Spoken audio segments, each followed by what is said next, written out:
ఇక్కట్లు తొలగించే ఇంద్రుడు మన రేవంతుడు, వెలుగులు నింపే సూర్యుడు మన రేవంతుడు, శాంతి సౌఖ్యాలు కలిగించే చంద్రుడు మన రేవంతుడు, ప్రజాక్షేమం కోసం నిరంతరం నిజమైన పాలన అందించే నిఖార్సైన పాలకుడు మన రేవంతుడు అని మీ పెద్దలందరూ ఆశీర్వదిస్తున్నారు. ఒకవైపు అల్లా దువా వస్తోంది మైకులు.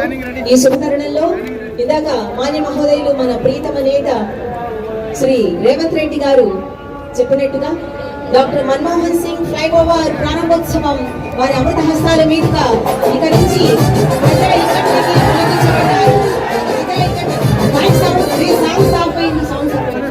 ప్రజల ఇక్కట్లన్నీ తొలగించబడుతున్న ఈ క్షణం నుంచి बचपन के दोस्त आप लोगों को कितना पता है या नहीं मुझे पता नहीं। 35 साल पहले जब हिमायतनगर में हम अकबरुद्दीन साहब ने जब कॉलेज को जाते वक्त हम लोग सब मिलते थे, मेरा बचपन का दोस्त।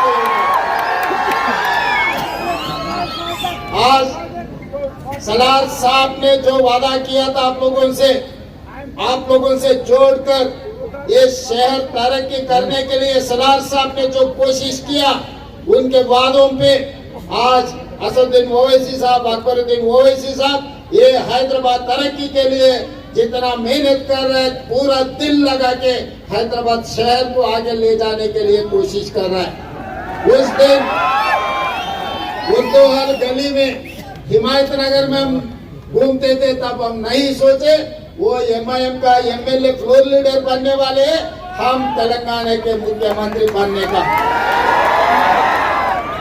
अगर आज के तारीख में जो चार मीनार पेडेस्ट्रियन के जो प्रोजेक्ट है, अकबर साहब ने कहा वो प्रोजेक्ट के लिए जो भी आप कह दिए हर चीज के लिए पैसे तैयार है, काम करवा लेने का जिम्मेदारी आप लोगों का है। क्योंकि पूरा तेलंगाना में इधर उधर घूमने में मैं कभी अगर इधर नहीं देखे तो आप लोगों का जिम्मेदारी है, आप काम करवा लो, पैसे देने का जिम्मेदारी मेरा है। क्योंकि ये हैदराबाद शहर से मेरा ज्यादा प्यार है। मेरा गांव यहाँ से चंद्रायनगुट्टा पार्क से निकले तो मेरा गांव आएंगे। बचपन से मैं इधर ही से आ रहा हूँ, जा रहा हूँ। संतोष नगर से लेकर चंद्रायनगुट्टा तक ओल्ड सिटी में गली गली मुझे पता है। तो ये शहर को जब हम अच्छा करेंगे तभी अपना नाम रोशन हो जाएंगे। बाहर गए तो आप कुछ भी बोलो कोई पहचानते नहीं, पर हैदराबाद से आप बोलते तो सब कुछ पहचानते। अपनी पहचान हैदराबाद है। जब अपने पहचान के लिए पैसे कम पड़ा तो ये सरकार ठीक से काम नहीं किया जैसा हो जाएंगे। इसीलिए इसमें जो भी जरूरत है हम इंटरनेशनल कंसल्टेंट को अपॉइंट किए इस पूरे कामों के लिए।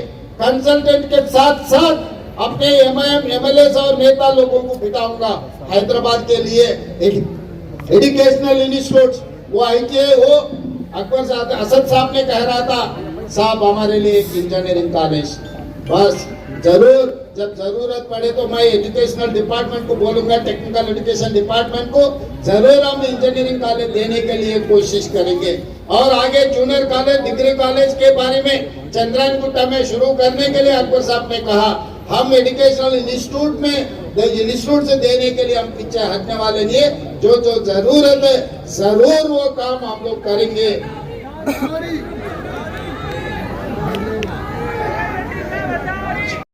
ये डेवलपमेंट के लिए हम लोग दोनों मिलकर भाई जैसा मिलकर हम लोग डेवलपमेंट कर देंगे। हैदराबाद शहर को इतने दिनों से जो नुकसान पहुंचा है वो नुकसान को अभी भर्ती करने का, वो रिपेयर करने का और आगे ले जाने का जिम्मेदारी मैं लूंगा। जो भी आपके तरफ से गुजारिश है, आपके तरफ से दरखास्त है, सब दरखास्त को मैं मंजूर करता हूँ। मेरा जिम्मेदारी है ये हैदराबाद, क्योंकि मेट्रो रेल पहले बाहर से बाहर जा रहा था, गच्चीबौली से लेकर आउटर रिंग रोड से लेकर उधर से उधर जा रहे थे। तो आज हम लोग ओल्ड सिटी से, ओरिजिनल सिटी से मेट्रो रेल डाल रहे हैं।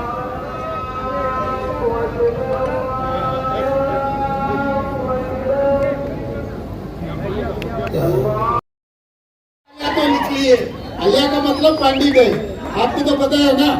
तो इसीलिए असद साहब ने बोल दिए, श्रीधर बाबूजी ने लिख लिए, जो भी हैदराबाद शहर के लिए जो पूरा चिट्ठी बनाया आने वाले दिनों में, कुछ दिनों में 11 या 12 तारीख पूरा MIM MLA MP को सबको सेक्रेटेरिएट में मैं बुलाऊंगा, सब ऑफिसरों को बुलाऊंगा, क्योंकि आज यहाँ पर खाली म्युनिसिपल कॉर्पोरेशन के अधिकारी है, चीफ सेक्रेटरी रेवेन्यू डिपार्टमेंट के अधिकारी लोग नहीं है। मैं 11 तारीख या नहीं तो 12 तारीख सेक्रेटेरिएट में मैं पूरा MIM पार्टी नेता लोगों को, MP साहब और MLA लोगों को, सबको MLC लोगों को बुला के, ऑफिसरों को बिठा के हैदराबाद शहर के लिए क्या काम करना है, पैसे के लिए कोई सोचने का जरूरी नहीं है।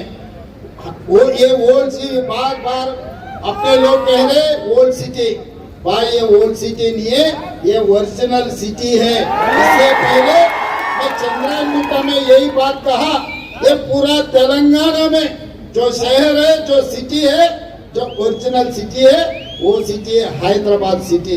ये हैदराबाद सिटी के लिए, ये ओरिजिनल सिटी के लिए अगर पैसे कम पड़ा तो तेलंगाना सरकार रहने का भी कोई कामयाबी नहीं है, कोई काबिल नहीं है। इसीलिए जो हमारे सरकार में आते रोड वाइडनिंग के लिए पैसे दिए, मेट्रो रेल के लिए पैसे दिए, फ्लाईओवर्स के लिए पैसे दिए, सीवरेज ट्रीटमेंट प्लांट बनाने के लिए पैसे दिए, आज मिरालम टैंक में एक अच्छा केबल ब्रिज बनाने के लिए दुर्गम चरू में आप उधर जाके देखना पड़ रहा है। 2 साल के बाद लोग इधर आएंगे, मिरालम टैंक के ऊपर केबल ब्रिज देखने के लिए पूरा तेलंगाना से कोने कोने से लोग आएंगे। यहाँ ये जू पार्क के साथ साथ मिरालम टैंक में केबल ब्रिज देखने के लिए लोग इधर हाजिर हो जाएंगे, तो हो जाएंगे। इसीलिए आज ये जो तेलंगाना युवता को जो बेरोजगार है, जिसको नौकरी नहीं है, सबको नौकरी मिलना है, सब तरक्की करना है, तो रीजनल रिंग रोड भी बनाना है। रीजनल रिंग रोड के साथ रीजनल रिंग रेल भी अब मांगा था नरेंद्र मोदी जी से। इनके साथ साथ वकाराबाद, कोडंगल और कृष्णा रेलवे लाइन भी हम मांगे थे, कि क्योंकि आज बात मेट्रो, आज रेलवे का जो इनाग्रेशन हुआ चरलापल्ली के बहुत सालों से वो पेंडिंग पड़ा हुआ था। मैं जब MP था तब भी पार्लियामेंट में मैं आवाज उठाए तो काम नहीं हो रहा था। मैं मुख्यमंत्री बनने के बाद उसका जो जो जरूरत है, लैंड एक्विजिशन का काम था, सब कुछ क्लियर कर देके आज चरलापल्ली रेलवे स्टेशन एक बड़ा रेलवे स्टेशन हम बना लिए। तो इसीलिए अगर हैदराबाद और तेलंगाना राज्य का तरक्की के लिए मोदी जी से लड़ना है तो मोदी जी से लड़ूंगा, असदुद्दीन ओवैसी साहब से मिलना है तो असदुद्दीन ओवैसी साहब से मिलकर शहर को तरक्की करने में मैं कोशिश करूंगा। और अभी मेरे सामने बहुत सारे बड़े साहब, छोटे साहब दोनों ने एक बड़ा चिट्ठी बनाई। ये बड़ा चिट्ठी याद रखना मुश्किल है, क्योंकि मैं पंडित వాళ్ళని కూడా ఈ రోజు మనము మొదలు పెట్టుకున్నాం। ఈ రోజు చాలా మంది నగర అభివృద్ధి గురించి ఎదురు చూస్తున్నారు। ఈ నగర అభివృద్ధిలో మెట్రో విస్తరించాల్సిన అవసరం ఉన్నది, గోదావరి జలాలను తీసుకురావాల్సిన అవసరం ఉన్నది, మూసీ నదిని పునరుజ్జీవింపజేయాల్సిన అవసరం ఉన్నది। ఆనాడు నిజాం సర్కార్ 1908లో వరదలు వచ్చినప్పుడు హైదరాబాద్ నగరంలో వేలాది మంది చనిపోయినప్పుడు ఆ రోజు మోక్షగుండం విశ్వేశ్వరయ్యను ఒక ఆర్కిటెక్ట్ గా, ఇంజనీర్ గా నియమించి ఉస్మాన్ సాగర్, హిమాయత్ సాగర్ ను నిర్మించడమే కాకుండా వకారాబాద్ నుంచి వచ్చే మూసా, ఈసా నదుల యొక్క వరదల్ని నియంత్రించి హైదరాబాద్ నగరానికి తాగునీటి సమస్యను పరిష్కరించడమే కాకుండా ఈ హైదరాబాద్ సిటీని లేక్ సిటీగా, లేక్స్ అండ్ రాక్ సిటీగా ప్రపంచంలోనే ఒక గొప్ప పేరు నిజాం సర్కార్ ఆనాడు హైదరాబాద్ నగరానికి తీసుకొచ్చింది। ఇవాళ ఆనాడు నిజాం చేసిన అభివృద్ధిని పరిరక్షించుకుంటే ప్రపంచ చిత్రపటంలో హైదరాబాద్ నగరంతో పోటీ పడే నగరమే లేదు।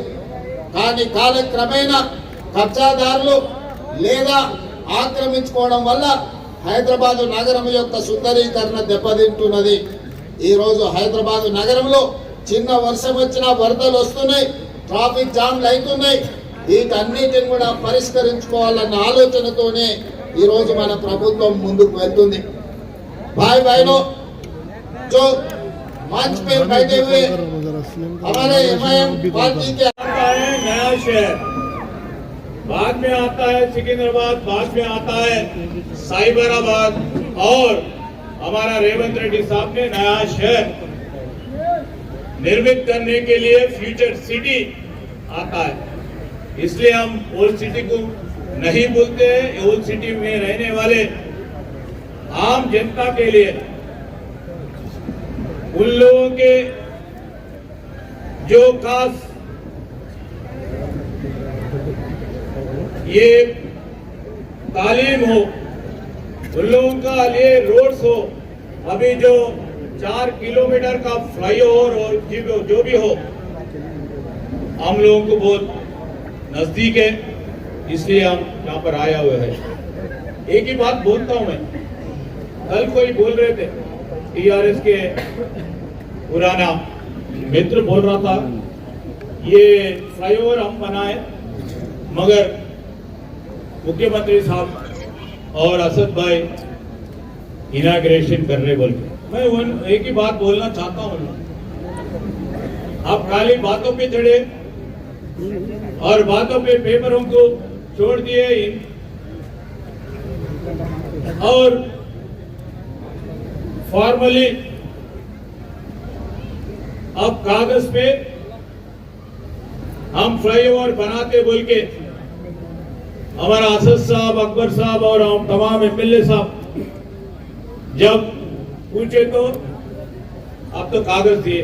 हमारा फर्ज बनता है, सरकार किसी का नहीं, सरकार आम जनता का है। हम जब सरकार बने थे, हम बोले थे ये 6 लाइन का जो ये फ्लाईओवर है बहुत सालों से पड़ा हुआ है, उसके लिए पैसे रिलीज नहीं करे, उसके लिए सुपरविजन नहीं। मैं उनका भी शुक्रिया अदा करूंगा कि आप अपने जेल के साथी को नहीं खोले। ऐसा ही होना चाहिए। देखिए, सियासतदान जेल को जाते हैं, अब नहीं मालूम, बहुत से लोग नहीं गए यहाँ पर, जाना भी चाहिए लोगों को अंदाजा होगा, तो इसमें कोई डबल मीनिंग नहीं है। मगर जेल को जब आप जाते हैं तो आप जेल के साथियों को नहीं भूलते। तो मैं भी गया था, चंद्रबाबू नायडू मुझे अपना मेहमान बना कर रखे थे 50 दिन 98 में। तो वो जो जेल में जो लोगों से आपकी मुलाकात होती तो आप भूलते नहीं उनको, क्योंकि ये हर सियासी लीडर को जेल जाना पड़ता, चाहे वो कोई बड़े से बड़ा हो। जेल जाने के बाद उसको तकलीफ का अंदाजा होता है। तो अब नहीं मालूम कितने लोग जाएंगे नहीं जाएंगे, नहीं मालूम, मगर ये अच्छी चीज है कि chief minister Revanth Reddy chief minister बन गए, मगर उन्होंने उस शख्स को नहीं भूला। मुझे यकीन है कि आप जो लोग आपको वोट डालकर आपको चीफ मिनिस्टर बनाए, जिन्होंने आपसे अपनी बड़ी उम्मीदें वाबस्ता रखी हैं, हम अल्लाह से दुआ भी करते हैं कि आप उनकी उम्मीदों को पूरा करेंगे। और हम तो यही चाहेंगे कि आप फिर से आगे बढ़ें, तेलंगाना को और उरूज दिलाएं। तेलंगाना का एक नाम है और हैदराबाद तेलंगाना का एक ग्रोथ सेंटर है। यहाँ के अमन को हमको हर हाल में मजबूत रखना है। तेलंगाना में तरक्की होगी तो हैदराबाद के अमन को हम मजबूत रखेंगे, यहाँ के भाईचारगी को हम मजबूत रखेंगे, तो ये खुद तेलंगाना की तरक्की का एक बहुत बड़ा ज़ामीन बनेगा, एक बुनियाद बनेगी। मैं फिर से रेवंत रेड्डी साहब को, उनके तमाम मिनिस्टरों को, यहाँ पर जो आपने अपना वक्त निकाल कर आए, आपका बेहद शुक्रिया। तमाम मुख्तलिफ दूसरी सियासी पार्टियों के भी अरकान कानून साज कौंसिल है, MLAs हैं, मैं आपका भी शुक्रिया अदा करता हूँ। और रेवंत रेड्डी साहब को हम अपनी नेक तमन्नाओं का इजहार करते हैं और हम उनसे कहेंगे कि हमारी पार्टी ने आपसे कहा है कि हम आपके साथ हैं और हम चाहते हैं कि आप पूरे इत्मीनान और एतमाद के साथ अपनी मियाद को मुकम्मल करें और तेलंगाना और हैदराबाद को, जो यहाँ की आवाम, यहाँ की ख़ास तौर से गरीब आवाम ये देखना चाहती है कि उनके घरों में, उनकी ज़िंदगियों में तब्दीली लाई जाए। मुझे यकीन है कि इंशाअल्लाह ताला आपकी ज़ेर क़यादत तेलंगाना में आप उन तमाम किसानों को, गरीबों को और ख़ास तौर से नौजवानों के ख्वाबों को पूरा करेंगे। मंजलिस साहब के साथ उन ख्वाबों को पूरा करने के लिए आपका साथ देगी। बहुत बहुत शुक्रिया। तमाम MAUD के जिम्मेदारान अहदेदारान, मैं अपनी जानिब से हैदराबाद की पार्लिमानी अवाम की जानिब से मोहतरम जनाब रेवंत रेड्डी साहब का आज यहाँ पर इस्तकबाल करता हूँ और उनका शुक्रिया अदा करता हूँ कि उन्होंने हैदराबाद के दूसरे बड़े फ्लाईओवर का आज यहाँ पर इफ्तिताह किया।